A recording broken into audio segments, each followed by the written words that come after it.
이 시간에 하나님 말씀, 오늘 우리에게 주신 하나님의 말씀을 함께 봅니다. 아모스 5장 4절로 6절, 9장 11절로 15절. 아모스 5장 4절로 6절, 9절로 11절. 9장 11절로 15절. 지금까지 그랬던 것처럼 5장부터 9장 내용까지 그냥 쭉 이어서 바로 교독으로 이어가도록 하겠습니다. 5장 4절 말씀을 제가 먼저 봅니다. 여호와께서 이스라엘 족속에게 이와 같이 말씀하시기를 너희는 나를 찾으라 그리하면 살리라.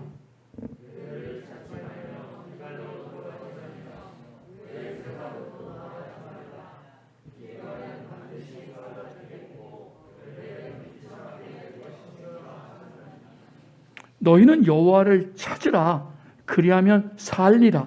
그렇지 않으면 그가 불같이 요셉의 집에 임하여 멸하시리니 베들에서 그 불들을 끌 자가 없으리라.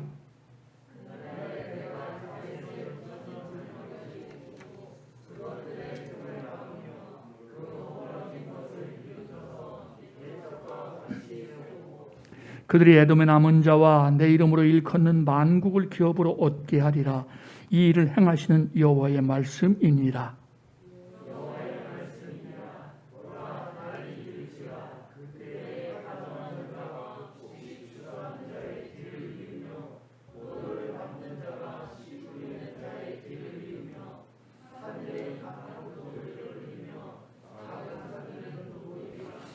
내가 내 백성 이스라엘이 사로잡힌 것을 돌이키리니 그들이 황폐한 성읍을 건축하여 거주하며 포도원들을 가꾸고 그 포도주를 마시며 과원들을 만들고 그 열매를 먹으리라.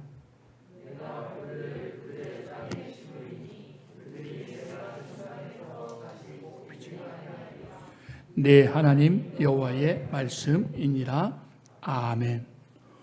오늘도 주님의 말씀이 우리 발의 등이요 길의 빛이 될 줄 믿습니다. 사슴이 시냇물을 찾기에 갈급함같이 내 영혼이 주를 찾기에 갈급함으로 생수를, 양식을 먹고 마시는 귀하고 복된 시간, 생명의 시간, 회복의 시간 우리 모두에게 임하기를 주님의 이름으로 축복을 드립니다. 아멘.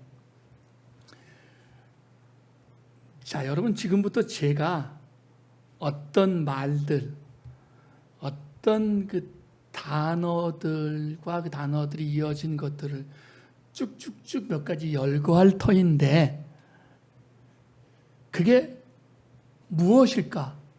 그게 무엇을 이야기하고 있는 걸까를 한번 머릿속에 유추해 보시기 바랍니다. 제가 이제 어떤 것들을 열거할 거예요. 자, 시작합니다. 빗속을 걷다. 나비 부인에게 쫓기는 남자. 달과 함께 걷다. 너 잘 만났다. 새벽의 야생마. 수다스러운 개구리. 노래하는 곰. 까마귀 발. 큰 입. 이게 뭘까요? 뭘 이야기하는 걸까요? 새벽을 걷다. 너 잘 만났다. 수다스러운 개구리. 맨 처음에는 혹 영화 제목인가 하셨죠. 빗속을 걷다. 나비 부인에게 쫓기는 남자. 근데 뒤로 가면 조금 아닌가 싶으셨을 거예요. 그러면 연세가 조금 드신 분들은 제가 이제 요 얘기를 하면 감이 딱 잡히실 겁니다.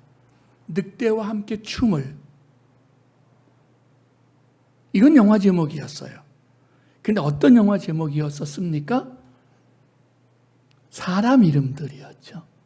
제가 지금까지 쭉 열거한 이것들은 다 사람 이름이에요. 어떤 사람 이름이에요? 인디언족. 인디언의 사람 이름이에요. 늑대와 함께 춤을, 이 영화 제목이기도 하지만 사실 거기에 나오는 인디언의 이름이었어요. 늑대와 함께 춤을. 그 외에도 굉장히 재미난 그 이름들이 인디언들에게 많아요. 근데 그들의 이름을 이렇게 들으면 굉장히 지금 우리식으로 표현하자면 자연 친화적이라는 느낌이 들고, 또 하나는 그 사람이 상상이 되죠. 수다스러운 개구리. 저 수다스러운 개구리. 빗속을 걷다. 늑대와 함께 춤을? 저 늑대와 함께 춤을 오네. 저 큰잎 개구리가 와? 나비 부인에게 쫓기는 남자야, 제가. 왠지 좀 마음이 좀 여유가 있어지지 않나요? 그래서 인디언들의 그 이름은 자연에서, 자연과 함께 또 자연의 이름 속에서 사람의 이름을 찾는 그런 이름이었습니다. 우리나라의 이름들은 어떤가요? 사실 우리나라의 이름들은 그 이름에 이렇게 큰 비중들을 물론 두지 않을 수도 있을 것 같아요. 그러니까 저 같은 경우는 병남이잖아요. 그러니까 성은 윤씨고 그 다음에 이름이 병남인데 여기서 이제 한 가지 팁을 드리자면, 우리 젊은 분들이 보통 자기 윗분들, 자기 부모님들 이렇게 이름을 소개할 때 이렇게 하죠. 그러니까 아버님 전함이 어떻게 해서 윤자, 병자, 남자 쓰십니다라고 하는 건 못 배운 사람들이 하는 거예요. 윤자인 건 알고요. 병자, 남자 쓰십니다. 그래서 원래 성씨에는 뭔 자를 붙이지 않아요. 그렇대요. 저도 배운 거니까. 그래서 제가 돌림자가 병자예요. 이제 사람들이, 저희 아버님이 보니까 형제들 중에 돌림자 중에 안 쓴 이름이 남자가 안 썼더래요. 그래서 남자 썼대요. 그래서 저는 사람들이 제 이름을 부를 때 잡을 병자거든요. 한자로 잡을 병, 남영남. 난 남쪽을 잡을 사람이야. 조심해. 이렇게 농담 삼아 이야기했던 기억이 있어요.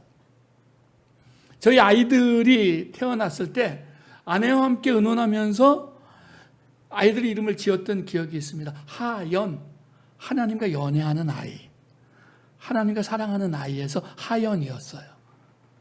세연이는 사실은 하연이를 낳고 몇 년간 하나님이 둘째를 주시지 않았습니다. 그래서 사실 마음속에 둘째에 대한 기대가 자연스럽게 접어가고 있었어요. 없었으니까, 자연스러운 상황에서 둘째가 없어서. 근데 제가 조금 있다가 제 설교 중에 단기 선교에 대한 이야기를 한번 할 건데, 그 단기 선교를 제가 최초로 외국을 단기 선교를 갔다 온 이후에 하나님이 정말 선물같이 저에게 둘째를 주셨어요. 그러면서 그때가 제가 처음으로 세계를 나갔던, 다른 나라를, 외국을 나갔던 거였기 때문에 96년도에 그때 아이의 이름을, 이 아이는 세상과 세계와 하나님을 연결시켜주는 아이, 세상과 연애하는 아이 해서 저희가 둘째 이름을 세연이라고 지었어요.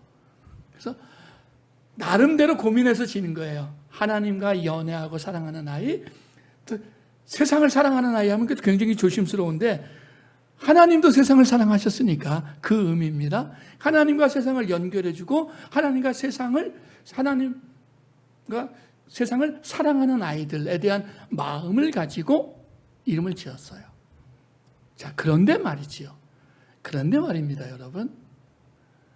짐을 지는 자, 짐을 운반하는 사람, 자기 아이의 이름을 지으면서 이 아이는 짐을 지는 아이야. 이 아이는 짐을 운반하는 아이야. 라는 이름을 여간해서는 자기 자식에게 지어줄 것 같지 않아요. 그렇죠? 내 사랑하는 아이의 이름을 짐을 지고 사는 아이, 짐을 운반하는 아이라는 이름을 누가 지어주고 싶겠어요. 그런데 오늘 그런 이름을 가진, 그 부모가 그 아이에게 그런 이름을 지어준 주인공이 나옵니다. 사실 유대인들은 우리보다 이름에 대한 집착이 훨씬 심하고 이름에 대한 의미 부여가 훨씬 강해요. 그리고 오죽했으면 하나님께서도 성경에 보니까 수시로 사람들의 이름을 바꿔준 예들이 꽤 많잖아요. 그렇죠? 아브람을 아브라함으로, 그렇죠? 사레를 사라로, 또 대표적인 사람 중에 하나가 야곱을 이스라엘로 이름을 바꿔버리시면서 그 사람은 이런 사람이야를 보여주는 거죠. 그러니까 이스라엘 사람들은 이름의 의미 부여가 굉장히 강해요. 그런데 그 부모는 이 아이의 이름을 지으면서 짐을 지고 사는 사람, 짐을 운반하는 사람이라고 지었어요. 그 이름이 어떤 이름이에요? 오늘 본문의 제목이기도 하고 사람 이름이기도 한 아모스예요. 우리가 오늘 아모스 말씀을 함께 나누게 될 것입니다. 아모스의 이름의 뜻이 뭐라고요? 짐을 지는 사람, 진 사람, 짐을 진 사람, 짐을 운반하는 사람이에요. 당시에 이스라엘은 남쪽 유다와 북이스라엘로 분열되어져 있었습니다. 마치 우리나라가 남쪽 대한민국과 북한으로 나뉘어져 있는 것처럼 말이죠. 같은 민족인데, 같은 핏줄인데 남북으로 갈라져 있었어요. 자, 그런데 남쪽은 우시야 왕이라고 하는 남유다의 역사에 있어서 선한 왕으로 평가받는, 중간에 이제 실수도 있었지만 전체적으로 보면 하나님을 가까이 하고 또 하나님의 말씀을 지키고 또 성전을 귀히 여기고 또 예배를 귀히 여기는 선한 왕으로 인정받는 우시야 왕이 왕으로 있었어요. 남쪽 유다에. 북쪽에는 여로보암 2세, 여로보암 1세가 있다는 이야기인데, 이것은 그 솔로몬이 죽은 다음에 남북을 갈라서 북이스라엘을 창건한 자가 여로보암이에요. 그래서 그 사람을 여로보암 1세라고 부르고, 후대에 또 여로보암이 나타나는데 이 사람을 여로보암 2세라고 불러요. 근데 이 여로보암 2세 때와 우시야 왕 때는 남은 남대로 북은 북대로 굉장히 나라들이 번성했던 때예요. 강했던 때예요. 물론 그것은 주변의 강대국들의 그 판세에서 강대국들이 약해지면서 기회를 잡은 것이기도 하지만, 어쨌든 북이스라엘 여로보암 2세 치하와 남유다 우시야 왕 치하를 합치면 이스라엘 역사에서 가장 최대 전성기로 불리워지는 솔로몬 왕 때보다 못지않는 영토를 차지할 때가 남북을 합친 북 여로보암 2세와 남 우시야 왕 때였어요. 그러니까 이스라엘 민족 전체를 보면 최고의 전성기가 언제였느냐? 솔로몬 못지않는 강한 나라 때가 언제였느냐?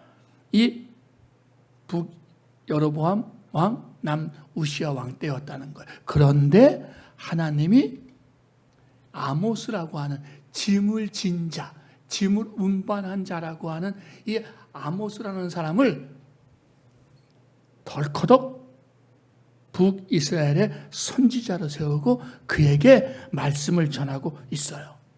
우리가 이미 살펴본 바와 같이 선지자들의 메시지는 크게 두 가지라고 했습니다. 첫 번째 메시지의 대부분을 차지하는 내용이 뭐였죠? 니네 망해였죠. 니네 망해. 니네 다 죽었어. 니네 끝났어. 하는 거였어요. 아모스 역시도 그 말씀을 전해야 했습니다. 왜 하나님은 이 시대에 아모스를 부르셨을까? 그리고 하나님이 아모스를 부르시면서 하나님의 백성들에게 보여주고 있는, 선포하고 있는 것은 무엇일까가 오늘 우리가 함께 살펴볼 말씀의 내용입니다. 자, 첫 번째, 왜 하나님은 아모스를 선지자로 부르셨을까? 였어요. 입니다. 첫 번째, 아모스는 하나님의 부르심을 받은 사람이라는 사실을 기억할 필요가 있습니다. 선지자들이 활동하던 시대, 이 아모스가 활동하던 시대도 그랬고요. 그 앞에 보면은 엘리사 선지자도 시대에도 그랬고요. 이 시대에 가만히 보니까 무엇이 있는 줄 아세요? 일종의 선지자 학교 같은, 요즘으로 이야기하면 신학교 같은 제도들이 있었던 것 같아요. 그러니까 엘리사를 쫓아온 사람들이 어떤 사람들이었어요? 어떻게 불려요? 예전에 지난번에 우리가 쓰던 성경 개역 한글에서는 선지생도라고 해요. 선지생도. 선지자학교 학생들이라는 이야기고, 지금 개역본에서는, 개정개역에서는 그냥 제자들이라고 부르더라고요. 그러니까는 그 개역 한글은 왠지 학교 같은 느낌이 났다면, 요즘은 그냥 개인 선지자를 중심으로 한 개인적인 제자들의 느낌이 더 강해요. 그러니까 아마 제도화된 무슨 신학교는 없었던 것 같고, 선지자 학교는 없었던 것 같고, 그 선지자가 있으면 그 선지자를 쫓아서 선지자에게 배우고 또 선지자 노릇을 해가는 그런 제자 그룹들이 결성이 되어지고 있었어요. 이 아모스가 활동하던 시대도 마찬가지라는 이야기죠. 또 이 선지자들 중에는 평상시에 성경을 많이 배우는, 또 하나님의 말씀을 많이 접할 기회가 있는, 예를 들자면 제사장 출신의 선지자들도 있었죠. 그죠? 제사장 출신의 선지자가 있었고요. 에스겔 같이 집안이 귀족이어서 하나님의 말씀을 많이 들었던 그런 이사야나 예레미야 같은 선지자들도 있었어요. 아무래도 말씀을 접할 기회가 많은 사람들, 말씀을 들을 기회가 상대적으로 많은 사람들이 선지자가 되는 예가 많았는데, 이제 아모스가 말씀을 전하니까 이 유다 사람들이 막 이스라엘 사람들이 막 그러거든요. 너 뭐 하는 놈인데, 너 도대체 누군데, 네가 뭔데 우리한테서 말씀을 전해? 그러니까 그가 이렇게 이야기를 해요. 1장에서 먼저 소개한 거는 유다 왕 우시아의 시대, 곧 이스라엘 왕 요아스의 아들 여로보암의 시대, 지진전 2년에 드고와 목자 중 아모스, 그의 첫 번째 소개는 목자였고요. 7장 14절에 보게 되면 아모스가 아마사에게 대답하여 이르되 나는 선지자가 아니며 선지자 아들도 아니라 나는 목자요 뽕나무를 재배하는 자다라고 이야기합니다. 자, 지금 우리는 아모스를 뭐라고 불러요? 선지자라고 불러요. 그죠? 선지자예요. 근데 그는 뭐라 그래요? 난 선지자 아니야. 난 선지자 아들도 아니야. 선지생도도 아니야. 그런데 하나님이 나를 불러서 얘기하라니까 얘기하고 있는 것 뿐이야. 그랬는데 그게 뭐예요? 그게 선지자인 거죠. 난 신학을 배운 적이 없어. 난 성경을 제대로 배운 적이 한 번도 없어. 난 우리 아버지가 목사도 아니야.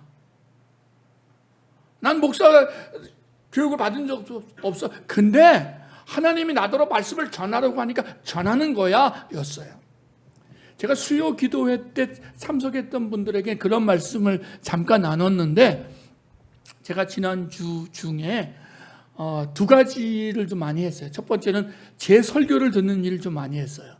제가 보통 제 설교를 들을 때 제 설교만 딱 모니터 한다 그러죠. 제가 지난주에 설교를 어떻게 했나, 뭐 잘했나, 실수한 건 없나, 하다 보면 실수한 게 많이 드러나요. 지난주도 듣다 보니까 아브라함이라고 얘기했어야 되는데 예루살렘이라고 이야기한 것도 있고, 그런 건 좀 새겨 들으세요. 그런 실수들을 좀 이렇게 보면서 다음에 더 잘해야지 하는 마음을 가지고 제가 가능하면 그 주 안에 주초에 했던 주일날 했던 설교를 한번 들어요. 근데 지난주는 몇 편 들었어요. 몇 편. 쭉 듣고 내 설교가 이렇구나 하다가 우연히 또 다른 유튜브에서 강연 하나를 듣게 되었는데, 간증 하나를 듣게 되었는데, 그 간증은 80년대 초반에 중국의 기독교 부흥운동을 이끌었던 몇몇 청년들에 대한 이야기였어요. 15세부터 20세 초반의 기독 청년들이 중국의 그 기독교 부흥을 어떻게 이끌었는가, 그들을 통해서 어떻게, 우리가 요즘은 사실 통계를 잘 내진 않습니다만 한 2000년대 초반만 해도 중국 기독교의 인구가 몇 명이 되겠느냐, 얼마나 되겠느냐, 설왕설래가 있지만 많은 그 선교사님들이 또 사람들이 중국 기독교의 인구가 2000년대 초반에 대략 1억 이쪽 저쪽이 될 거라고 봤거든요. 1억 가까이 될 거라고 봤어요. 여러분, 우리 대한민국 기독교 인구가 몇 명이에요? 잘 나갈 때 1000만, 그러다가 요즘 700만 정도로 봐요. 좀 작게 보는 분들은 500만으로 보는 분들도 있어요. 지금 우리가 한 700만 정도로 보는데, 그러면 그들은 최소한 우리보다 몇 배인 거예요? 10배 이상인 거죠. 역설로 이야기하면 중국 기독교 인구가 세계 기독교 인구의 순위 안에 들어요. 순위 안에 들어요. 개신교, 신교만 이야기하는 거죠. 구교 빼놓고, 가톨릭 빼놓고. 아무튼 그 중국의 이 80년대 초반에 우리나라도 70년대, 80년대에 그 놀라운 부흥이 일어났던 것처럼 중국 기독교의 큰 부흥의 운동이 일어났는데, 그때 그 부흥의 주역이 누구였는지 아십니까? 15세부터 20세 초반의 소년, 청년들이었어요.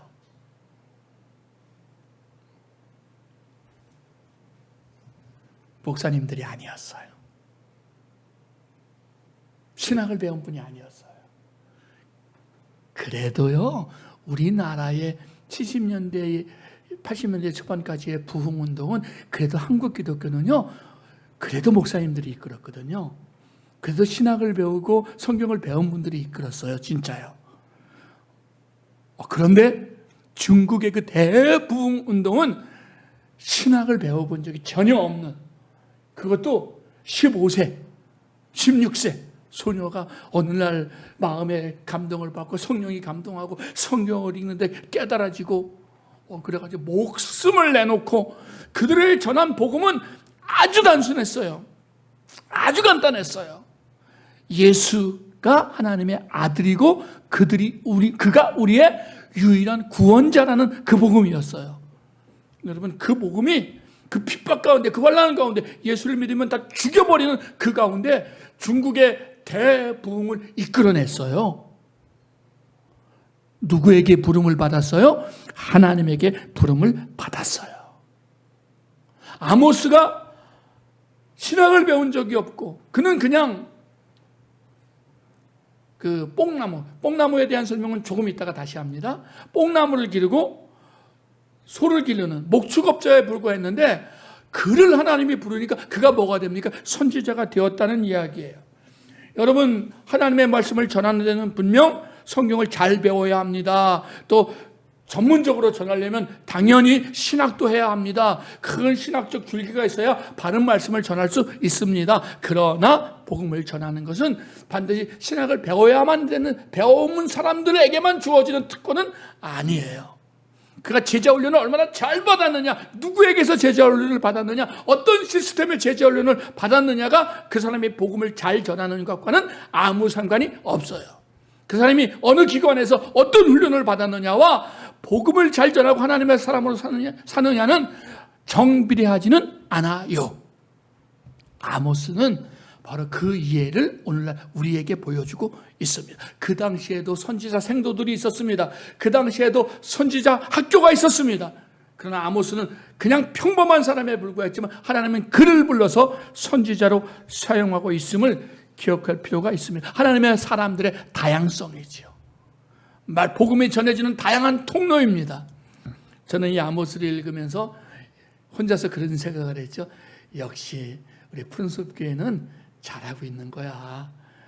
열린 예배 때지만 우리 성도들에게도 말씀을 전할 기회를 주잖아. 여러분, 11월에 10월이죠. 10월. 금년의 마지막 열린 예배 때 그 열린 예배가 10월달 이제 한 번밖에 안 남았습니다. 그때 미리 마음의 준비를 잘 하셔서 말씀을 전할 기회가 된다면 기회를 놓치지 마시기를 미리 말씀을 드립니다. 목사님 저는요 교회 다니지 얼마 안 되고 필요 없어. 그냥 하나님이 주시는 감동을 가지고 내가 우리 성도들과 내가 만난 하나님, 내가 이 성경에서 깨닫는 하나님, 또 복음을 전하고 싶어하는 열망이 있는 분들은 10월의 5번째 주를 놓치지 마시기를 바랍니다. 사모님만 저렇게 크게 아멘 하시면 안 되는데 그러면 왠지 좀 그런데. 자영한 말씀을 드렸습니다. 두 번째는요, 아모스는 하나님이 왜 아모스를 통해서 일하시는가? 아모스는 순종의 사람이었다는 것입니다. 두 가지 면에서 그래요. 첫째, 그는 남쪽 유다 사람이에요. 예루살렘에서 떨어진 한 15km 떨어진다니까 예루살렘이 남유다에 있었거든요. 그러니까 남쪽 유다 사람이에요. 근데 유다 사람이 북쪽 이스라엘에 가서 복음을 전해 하나님 말씀을 전해야 되는 거예요.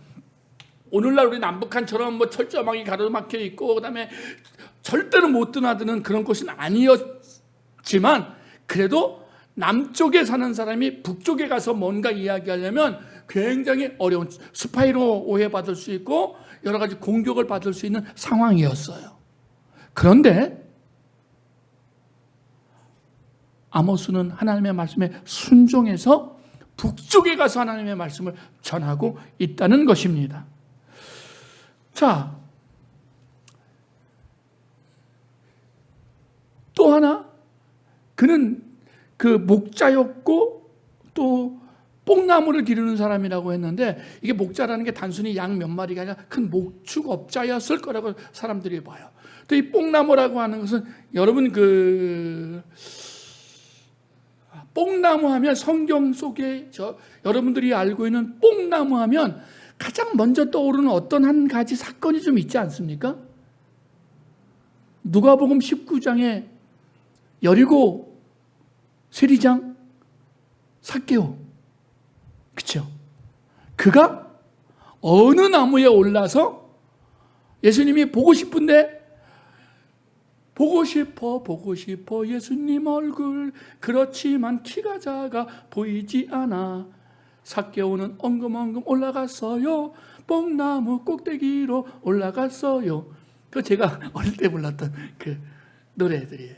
자, 어느 나무 위로 올라갔어요? 뽕나무 위로 올라갔어요.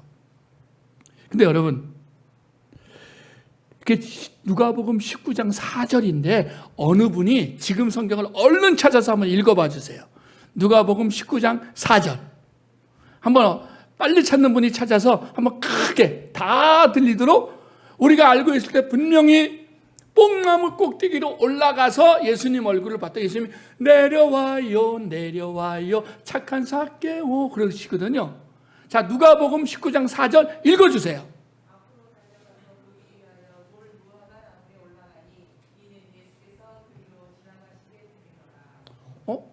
뽕나무 꼭대기로 올라갔다고 우리가 다 알고 있는데 뽕나무가 아니네요. 뽕나무가 아니에요. 돌무화과 나무예요. 사실 성경에 나오는 수많은 뽕나무들을, 근데 이제 개정개역을 번역하면서 이 부분은 분명히 뽕나무에서 돌무화과 나무로 번역을 바꿨어요, 공식적으로. 근데 다른 데도 사실 뽕나무에 대한 이야기가 많이 나오는데 뽕나무를 돌무화과 나무로 바꾸진 않았어요. 근데 다른 번역본들, 예를 들자면 공동번역이나 표준세 번역이나 다른 번역본들은 이 뽕나무를 다 뭘로 바꾼 줄 아세요? 돌무화과 나무로 바꿨어요. 그러니까 우리 번역본은 누가복음 19장 삭개오 사건에 나오는 뽕나무만 돌무화과 나무로 바꿨어요. 무화과 나무로 바꿨어요. 그런데 다른 번역본들, 대한성서공회에서 사실은 개정개혁 이거 전에 80년도 초반에 한번 공예배용으로 쓰려다가 몇몇 교단들이 반대해서 못 쓴 성경이 표준세번역 성경이 있거든요. 그 성경에서도 이 아모스뿐 아니라 곳곳에 나오는 이 뽕나무를 뭘로 다 번역해 놓았느냐 하면 돌무화과 나무로 번역해 놓았어요. 자, 이제 좀 이해가 되시죠? 무화과 나무 과수원의 주인이었어요. 누가요? 아모스가요. 단순한 농부가 아니었다는 이야기예요. 단순한 목자가 아니라 요즘 이야기하면 그래서 성경학자들은 이 아모스가 부자였을 거라는 것에 다 동의해요. 부유한 사람, 여유 있는 사람이었다는 이야기예요. 그냥 들판에서 맨날 자고 하는 사람이 아니라 사람들을 많이 부리는 목축업자, 과수원업자, 기업형 농사꾼, 이런 사람이 아모스였다는 것입니다. 그런데 그가 어떻게 해요? 하나님이 어느 날 시키니까 뭘 시켜요? 자기 고향을 떠나서 북이스라엘로 가서 거기서 말씀을 전하는 거예요. 그러면 아모스가 북이스라엘에 가서 얼마의 기간 동안에 복음을 전했을까? 하나님의 말씀을 선포했을까? 사실 정확한 날짜는 나오지 않지만 길게 보면 2, 3개월, 짧게 보면 2, 3주였을 거라고 봐요. 길게 잡아야 2, 3개월 이내고 짧게 잡으면 2, 3주 내에 그야말로 말씀을 니네 망한다, 빨리 돌아와라, 여호와께로 돌아와라, 여호와를 찾으라 하고서는 쑥 빠진 거예요. 여러분, 이게 뭐 같아요? 요즘 우리가 쓰는 이야기하면 단기 선교예요. 요즘 우리가 얘기하면 아웃리치예요. 제가 아까 저희 아이들의 이름을 거론하면서 잠깐 이야기했던 이야기를 다시 하면 1996년도에 저는 어떤 한 교회에 부목사로 있었는데 그 부목사 시절에 그 청년부 한 자매와 함께 CCC에서 대규모로 중앙아시아의 마게도냐 프로젝트라고 하는 그 선교 프로젝트를 가지고 선교 그 운동을 하고 있었습니다. 크게 두 가지였는데 사람들에게 그 중앙아시아가 지금 구소련으로부터 독립된 지가 얼마 안 돼. 96년도였어요. 91년에 그 소련이 해체됐으니까 독립된 지가 얼마 안 됐기 때문에 대부분 러시아어를 쓰고 있었어요. 그래서 러시아어로 쓰여진 사형리를 가지고 러시아어로 복음을 전하는 것과 그다음에 러시아어로 된 예수 영화를 상영해 주는 것이었습니다. 저는 그때 그 CCC 멤버들과 한 팀이 돼서 카자흐이 그 중심지였고요. 그 다음에 카자흐에서 2, 3일 머물다가 그 중앙아시아의 각각 나라로 저는 키르기즈스탄으로 일주일을 다녀왔어요. 저는 그때 정말 제 생애에 다시 없는, 다시 경험해보지 못한 놀라운 경험을 그때 하게 됐습니다. 그때 사형리 아시죠? 제가 사형리를 찾아보니까 없더라고요. 여기 제 사무실에. 예전에 굉장히 많은 것을 버릴 때 같이 다 치워버렸나 봐요. 그래서 사형리가 요만하잖아요. 그죠? 큰 사형리도 있는데 보통 사형리가 요만해요. 그리고 요런 주황빛 나는, 약간 노란빛 나는 요런 걸로 작돼서 사형리를 아십니까? 이렇게 되어 있는 거거든요. 저희가 그 카자흐과 키르기스탄에 가서 이 러시아어로 된 사형리를 이렇게 나눠주면서 저희에게 러시아어로 뭘 가르쳐 줬느냐 하면, 안녕하세요, 실례하겠습니다, 이것 좀 읽어주시겠어요? 자, 그러면 읽어주셔서 감사합니다 라고 돌아오는 거야. 저희가 사형리를 다 읽을 만한 러시아어를 배우지 못하고 그냥 안녕하세요 인사하고 들어가서 이것 좀 읽어주세요, 읽어주셔서 감사합니다, 그리고 안녕히 계세요가 저희가 배운 러시아의 전부였어요. 그리고 그걸 가지고 카자흐스탄과 당시에 정말 공산주의에서 놓여진 지 얼마 안 돼, 여전히 사회주의 분위기에 있는 그 나라들에 가서 그 사형리를 전하는 거예요. 근데 여러분, 저는 그전에도 이렇게 사형리를 가지고나 다른 전도지를 가지고 복음을 전한 일이 있는데 헌대를 받아본 경험은 한 번도 없거든요. 그렇잖아요. 그냥 시키니까 목사님이 시키고 시키니까 할 수 없이 하지만 뭘 경험했어요? 사형리 나눠주거나 전도지 나눠주면 그 앞에서 찢어버리지 않으면 다행이었죠. 진짜 가다가 던져버리고. 그래서 도망 전도하면 아파트 단지나 그런 데서 전도하면은요, 경비나 그 청소하는 분들한테 욕 많이 먹었어요. 다 던지고 그게 너절하니까. 근데 이것 좀 읽어주시겠습니까? 다음 페이지도 읽어주시겠습니까? 그러면 요것 좀 기도해 주시겠습니까? 하는데 지가 읽고 저 나중에 그 영접기도 하고 지가 회개하고 돌아오는 역사가 그곳에서 일어나더라고요. 제가 뒤집어졌잖아요. 누구를 통해서요?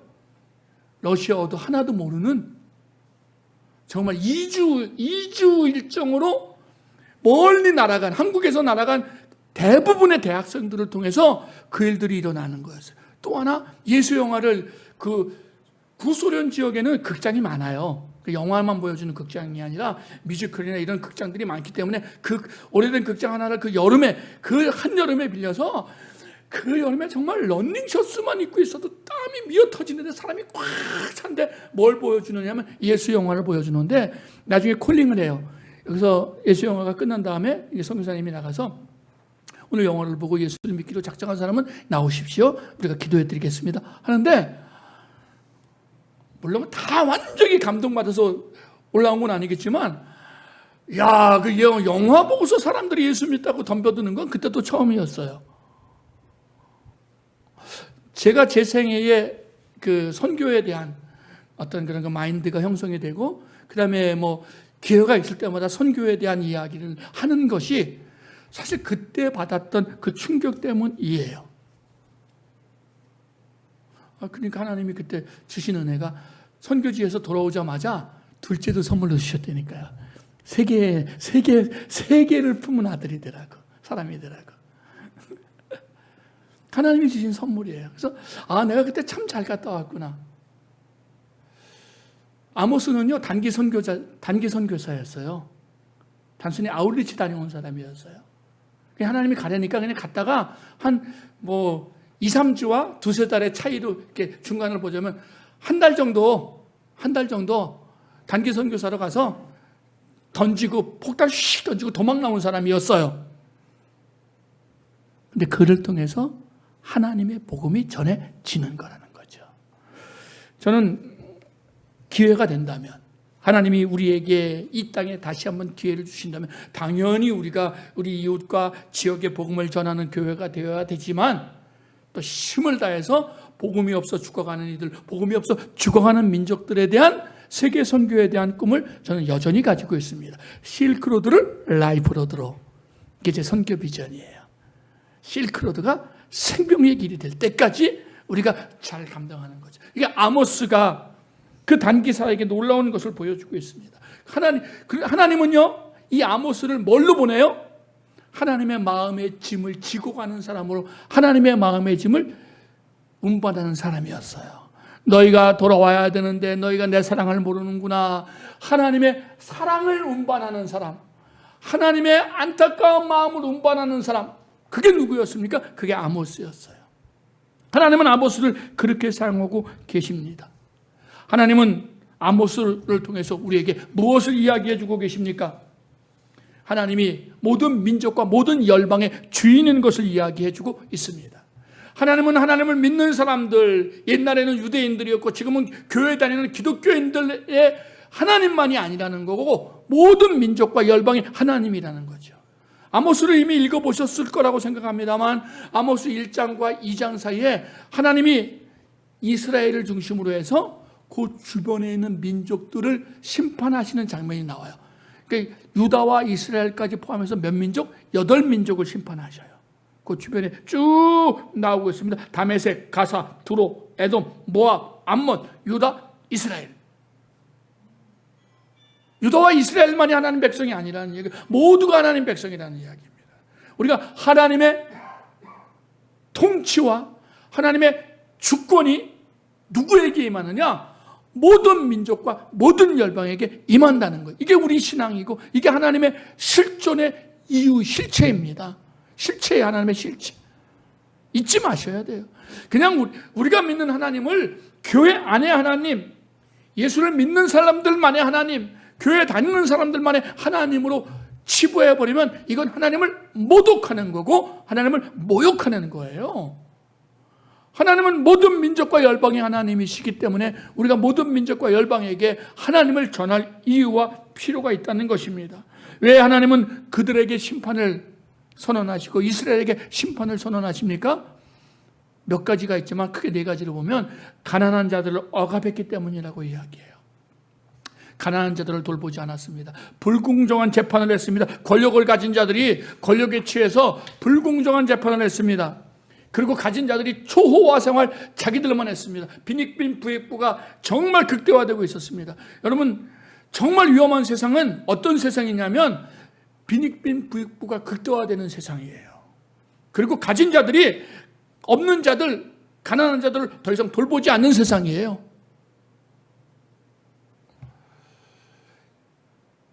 경제적인 관점에서 보자면 지금 우리가 사는 세대를 신자유주의 시대로 봅니다. 그걸 다 볼 수는 없지만 그런 걸로 한 면을 봐요.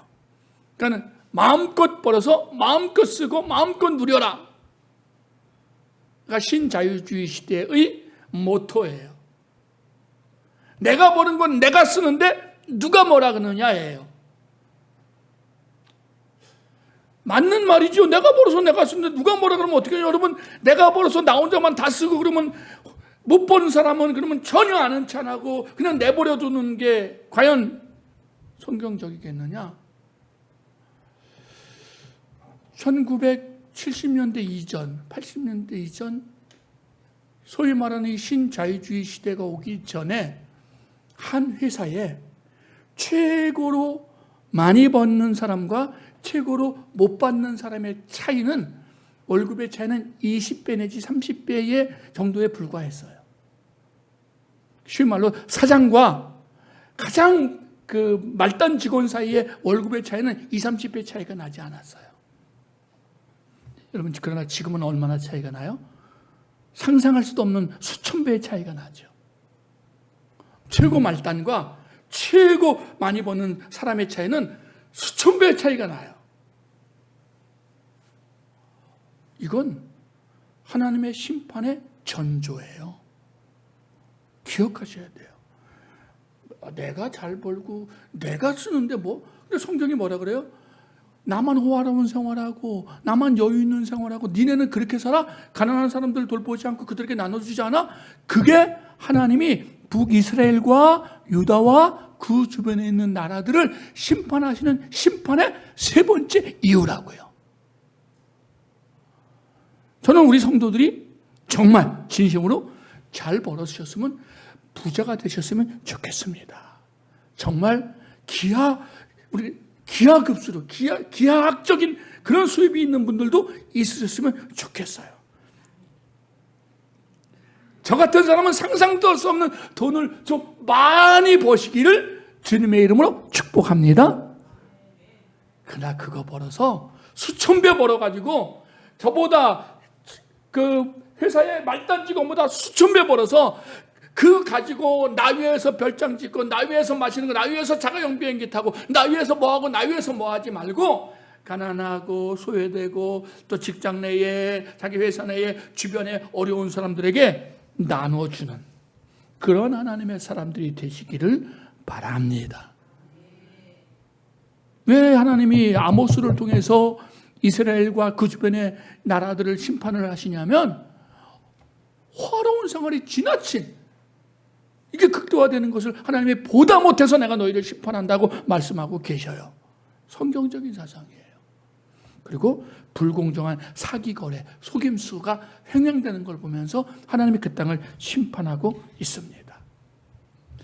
말씀을 마무리하겠습니다. 오늘 제 설교의 제목이 너희는 여호와를 찾으라. 그럼 이렇게 부제를 달고 싶죠. 찾아서 어쩌라고.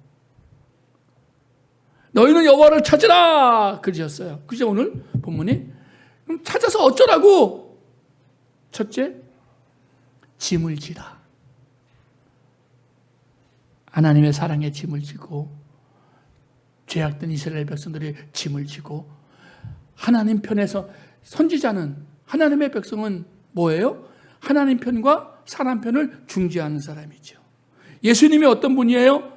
하나님의 마음을 가지고 사람에게 나아가고 사람의 죄를 가지고 하나님 앞에 나왔던 사람이에요. 하나님으로부터는 사랑의 짐을 짊어져야 했고, 세상 사람들이 가지고 있는 죄의 짐을 짊어져야 했어요. 예수님이 이 양쪽의 짐을 다 짊어진 분이에요. 그 대가를 지불하신 분이죠.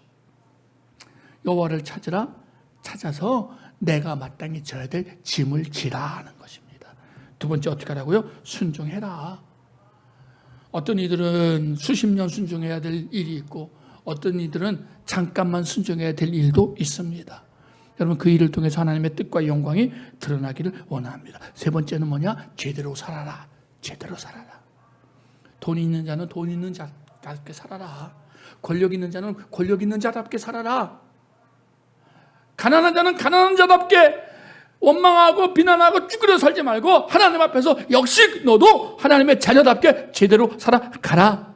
맨날 원망하고 불평하고 비난하고 뭘 빼앗 그러지 말아라. 속임수하지 말아라. 정직하게 살아가라. 그것을 오늘날 신학의 이름으로 신학의 관점에서 이름을 붙이면 어떻게 붙여요? 삶의 예배자로 살아가라는 거죠. 그게 제사장이고 그게 하나님의 자녀의 삶이 될 것입니다. 오늘 우리의 모든 삶이 정말 나 개인의 구원에 미치지 않고 그치지 않고 이웃과 지역과 민족의 복음이 전해지고 구원이 전해지고 함께 그 구원의 복음을 향해서 나아가는 저와 여러분 우리 모두가 되기를 주님의 이름으로 축복합니다. 아멘. 기도합니다.